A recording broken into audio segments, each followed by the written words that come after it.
از عمری مجاهدت حسینی و دائمی و خستگی ناپذیر، روح بلند و ملکوتی کوه نستوه ولایت، پدر مهربان امت، رهبر و امام مسلمین حضرت آیت الله العظمی سید علی حسینی خامنه ای در راه سربلندی حرم جمهوری اسلامی ایران شهد گوارای شهادت را نوشیدند و به ملکوت اعلی پیوستند। সাল 1939 ইরানের মাশহাদ শহরের এক ইসলামী পরিবারে জন্মগ্রহণ করে এক শিশু। নাম তার আয়াতুল্লাহ আলী খামেনি। তার পিতা ছিলেন একজন ইসলামিক পণ্ডিত। জন্মের পর থেকেই তার ইসলামে শিক্ষার প্রতি খুবই আগ্রহ।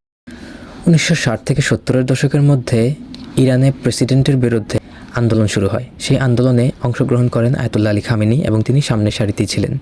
এতে তিনি কয়েকবার গ্রেফতার এবং জেল খাটেন। পরবর্তীতে 1981 সালে তিনি প্রেসিডেন্টের দায়িত্ব গ্রহণ করেন এবং টানা 2 মেয়াদে অর্থাৎ 81 থেকে 89 পর্যন্ত তিনি প্রেসিডেন্টের দায়িত্ব পালন করেন। আয়াতুল্লাহ আলী খামেনি হলেন মুসলিম বিশ্বের সর্বোচ্চ নেতা, এক অবিসংবাদিত নেতা। তিনি মুসলিমদেরকে এখনও পর্যন্ত পৃথিবীর জালেমদের কাছে মাথা উঁচু রাখতে শিখিয়েছেন। কিন্তু আজ 1 মার্চ 2026 দুঃখের সাথে বলতে হচ্ছে, এই অবিসংবাদিত নেতা, মুসলিম বিশ্বের অবিসংবাদিত নেতা আজ মৃত্যুবরণ করেছেন।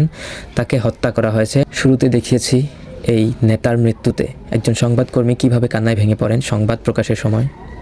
এতেই বোঝা যায় মানুষ তাকে কতটা ভালোবাসে। আমাদের সোকল্ড ইসলামিক রাষ্ট্রগুলো এখন চুপ। তারা ইসরায়েলকে সহায়তা করে, তারা মার্কিনীদের সহায়তা করে। তার হত্যার বিরুদ্ধে কোনো প্রতিবাদ তারা করবে না, কারণ তারা আমেরিকার পাঁচাটা গোলাম।